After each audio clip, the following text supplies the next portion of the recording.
There's going to be a little video on the autopilot. As you can see, we're currently hand flying. We're about 1,500 feet. What we have set in here is 2,500 feet. So if we want to adjust this, we can go ahead and select the big knob. We'll do thousandths place. Little knob, we'll do the hundredths place. There's a couple of things we want to know to start. The autopilot button here will enable or disable the autopilot. The heading bug will allow it to follow the heading we select on our DG. Nav mode will have it follow the needle that we have up here and any nav source we put. Approach mode allows it to follow vertical guidance. The reverse is for reverse sensing on a back course. Altitude wise, we have a couple options in this. This turns it from vertical speed mode or holding an altitude. We'll see that in a minute. We can also choose what vertical speed we like, and we have this arm button. Now in this, the arm button doesn't quite work, but for right now, we're going to go ahead and establish a climb up to 2,500. If we just go ahead and press the autopilot button, it's going to go ahead and automatically arm vertical speed. Now, this would be roll wings level mode, which is why we're not following a nav bug or any nav source up here. So if we turn heading mode on, it's going to roll back towards the heading, and we'll be climbing at 500 feet a minute because that's what it was last established. If we wanted to increase this, we could go ahead and change that here, or we can decrease it. So we'll go ahead and put it back to 500. Now, another thing this doesn't do is it doesn't arm. So you can see right below vertical speed, normally it would say altitude armed. But when we get to 2,500, you will see that it will level up.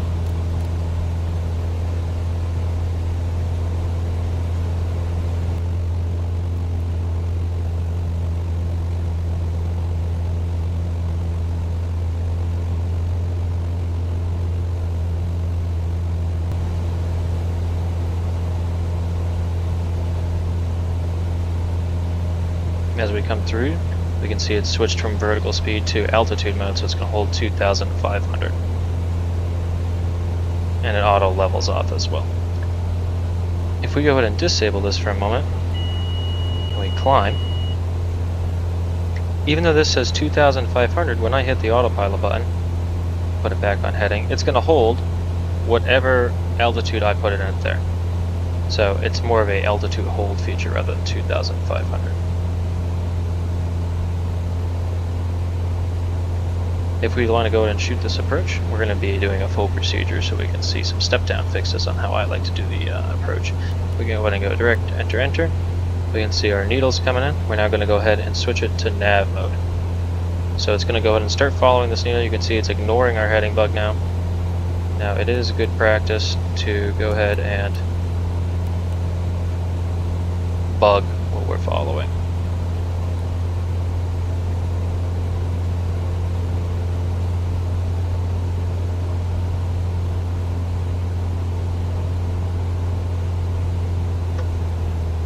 You can see how we're slightly off the 2,500 as well from that last mode.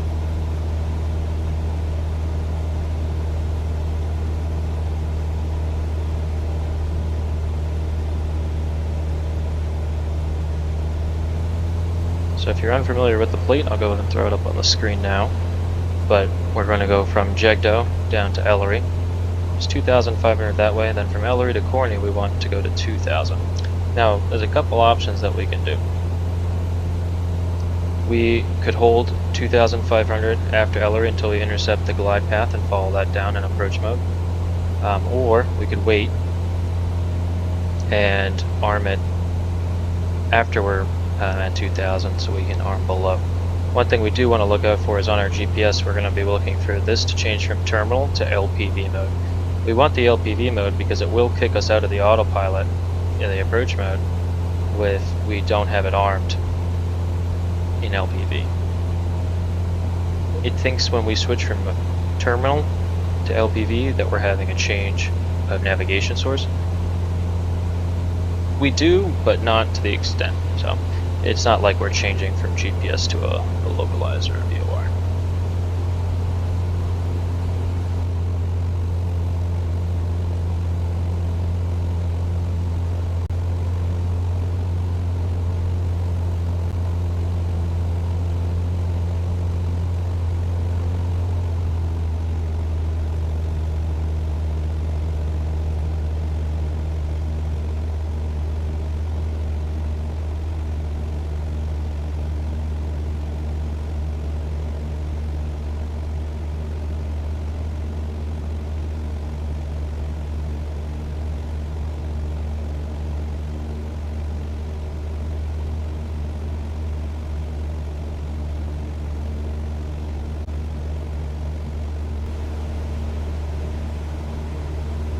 Now as we're coming up on our turn here, we're about half a mile out, it's going to say right turn at 227, and then when it says now, it's going to start the turn, as you see here, to 227. Now that's because we still have it on nav mode. Now we can't descend on this leg yet, so we're going to stay at 2,500. With the altitude mode arm though, if I go ahead and touch this, it won't adjust my altitude. You can see I'm still holding 2,500, even though I've adjusted the number in the box. We would have to arm the altitude and switch it to vertical speed mode for that to change. Now it will arm when you spin this dial, it would appear right on the bottom, say altitude armed in real life.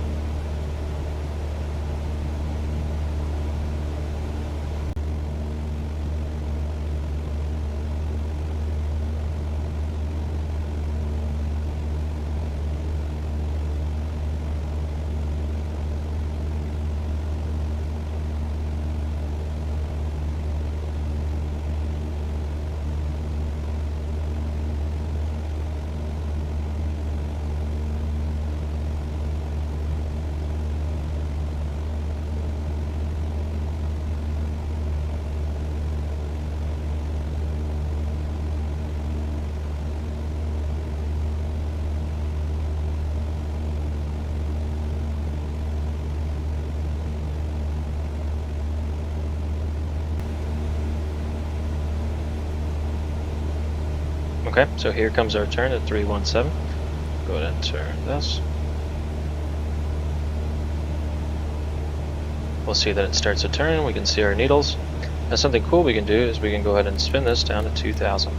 We would then show altitude armed here. We then click this, and we're put at about 500 feet a minute. Now we don't want to speed up too much, so we're going to reduce our power. Remember, it would say armed here, so it knows that when it hits 2,000 we're going to recover. Now you can also see we've activated LPV mode, so we can go ahead and now we can hit approach mode. Since we've hit approach mode, it's going to also arm glide slope. Now glide slope's actually in the wrong place. It would be right here if it was on the real unit. But you can also see it's still holding 500 feet a minute, and when it hits 2,000 it's going to go ahead and capture that.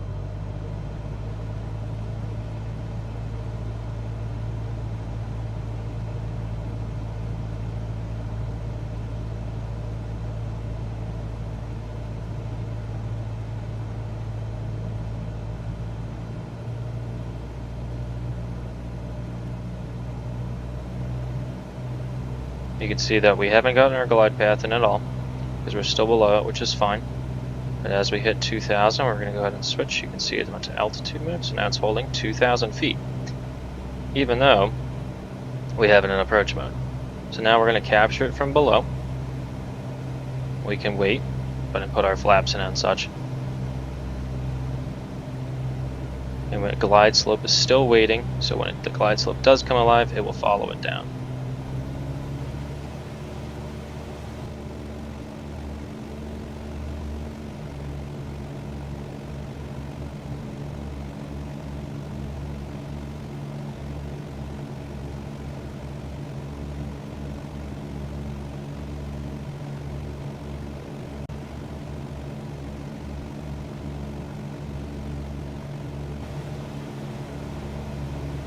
You can see our glide path starting to come alive.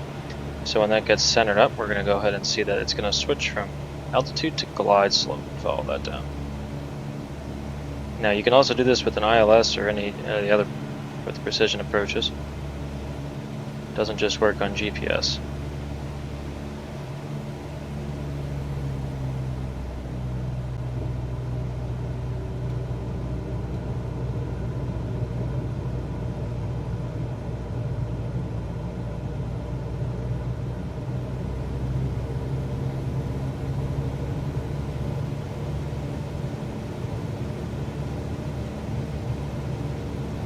Here it comes.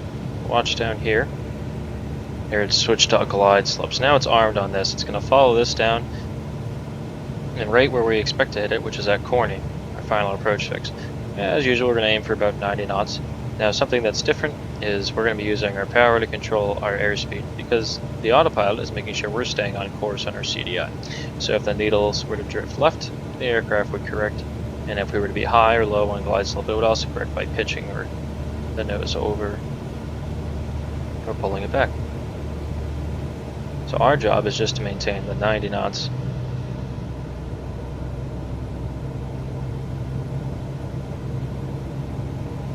And on a day like today, there won't be too much fiddling with the power.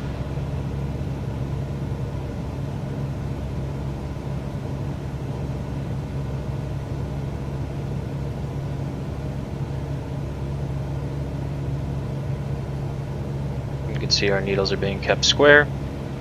Approach mode still active, glide slope, and even though it says 2000, you can clearly see we've left 2000 as it's following the glide slope. Now, if we were to disconnect the autopilot at this time, we'd have to hand fly the rest of it. But we do want to disconnect it in this case when we get to minimums.